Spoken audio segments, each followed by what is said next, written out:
Hi, so this is just a quick video to explain to you what empirical formula means and then to show you some examples of how we can work it out if we're given a question about it.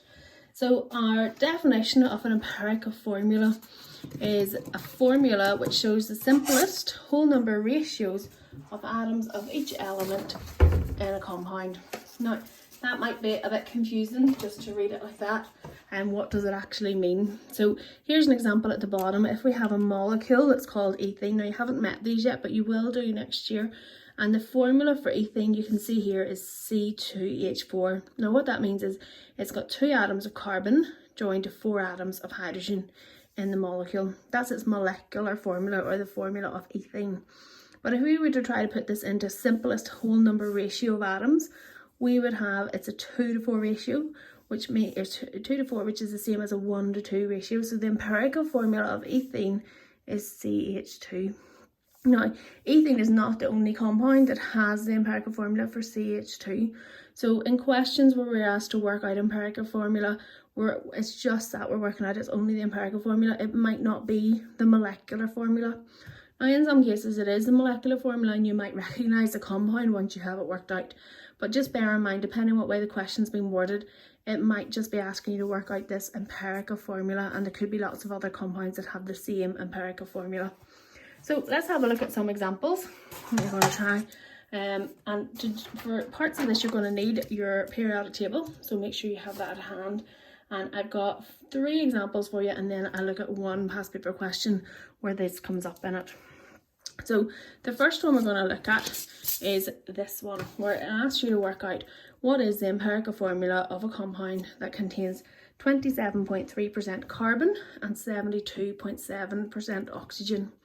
So I'm going to show you a method that I use to do all of these empirical formula questions, and once you have the method you'll be able to work out any question that asks you about empirical formula.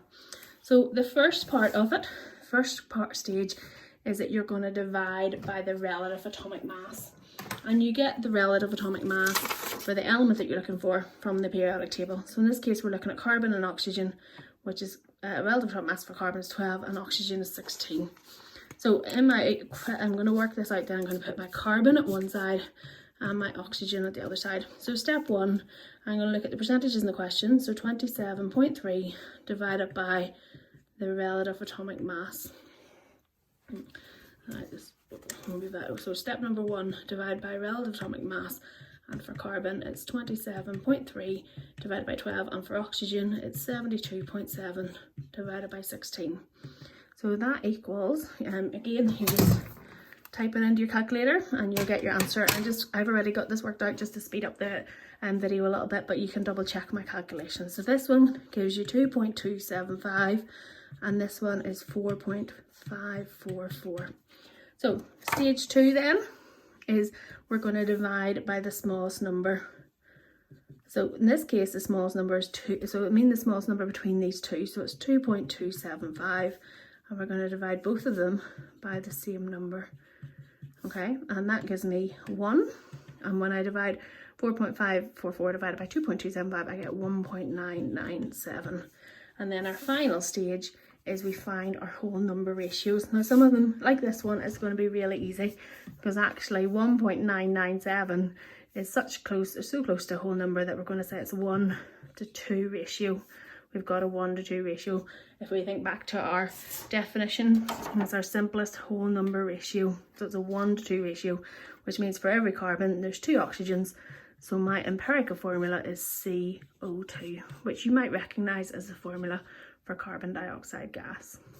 So let's see if you can try the next one. You can maybe pause the video and have a go at it yourself, and then I'll work my way through it and see if you get the same answer as me. So I'm going to keep these 3 here. These are 3 stages to help remind you it's the same for each one. So the next one, calculate the empirical formula of a substance that contains 43.4% sodium, 11.3% carbon and 45.3% oxygen. So in this case we've got 3 elements that we're working out the empirical formula for. Again, we get the relative atomic masses from the periodic table and we follow through our stages just like we did before.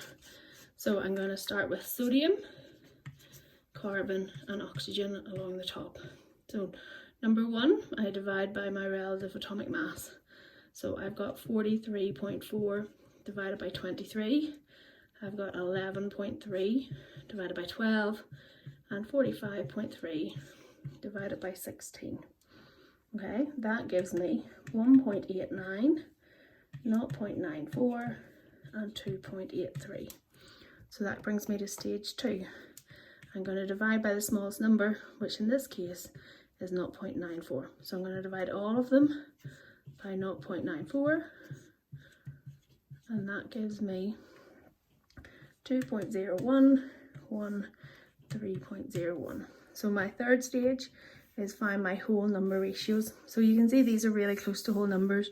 So my whole number ratios for this one is a 2, a 1 and a 3. So my empirical formula then is Na2, so there's two sodiums, 1 carbon and then 3 oxygen. So my empirical formula, my answer to this question is Na2CO3. Okay, hopefully you got that if you tried that yourself. So the next one, I'm going to do another example like this again. Pause the video with the question on the screen and then see if you can work your way through it. So here's the next question. A substance is made up of 70% iron and 30% oxygen. What is its empirical formula? So we only have 2 elements this time. So we've got iron and oxygen. So stage 1, we divide by the relative atomic mass. So I've got 70 divided by 56 for iron, and I've got 30 divided by 16 for oxygen. So that gives me 1.25 and 1.875. So stage 2 then, divide by the smallest number. So in this case, my smallest number is 1.25. So divide by 1.25, divide by 1.25. And then that equals a 1, and I've got a 1.5. So this brings me to this one, find whole number ratios. So we don't have a whole number ratio here. We've got a 1 to a 1.5. But if we look back at our formula, it has to be whole number ratios, or look back at our definition, it has to be whole number ratios. So the easiest way for me to get both of these numbers into a whole number is by multiplying it by 2, which gives me a 2 to a 3 ratio. Okay, hopefully that makes sense for you. So if we look then at it's a 2 to 3 ratio for these elements. So it's going to be Fe2O3. So my answer, or my empirical formula for this question, is Fe2O3. Okay, so hopefully you've understood that. So the last thing I want to show you is just an example from an exam paper. Okay, so it says here, a volcanic rock found in Sicily contains a compound made up of magnesium, silicon and oxygen. A sample of this compound was found to contain 1.8 grams of magnesium, 1.5 grams of silicon and 2.4 grams of oxygen. So in this case, it doesn't matter whether it's percentages or whether it's grams, because we work it out exactly the same way. These 3 steps follow through no matter which way we're given it. So let's just have a look at this question then, see if we can get it worked out together. Again, why don't you pause the video and see if you can try it yourself. So I've got magnesium, silicon and oxygen. Okay, so my stage 1 is divide by the relative atomic mass. So for magnesium, I've got 1.80 divided by 24. For silicon, I've got 1.05 divided by 28. And for oxygen, I've got 2.40 divided by 16. So that gives me 0.075, 0.0375 and 0.15. So stage 2, divide by the smallest number. So in this case it's 0.0375. So I'm going to divide them all by that. 0.0375, 0.0375. So that's going to give me a 1. That's the 1. It's an easy one. This gives me 2 and this gives me 4. So find my whole number ratios. We're already in whole number ratios, so we can go ahead and we can write the formula. So we've got 2 magnesiums, so it's going to be Mg2.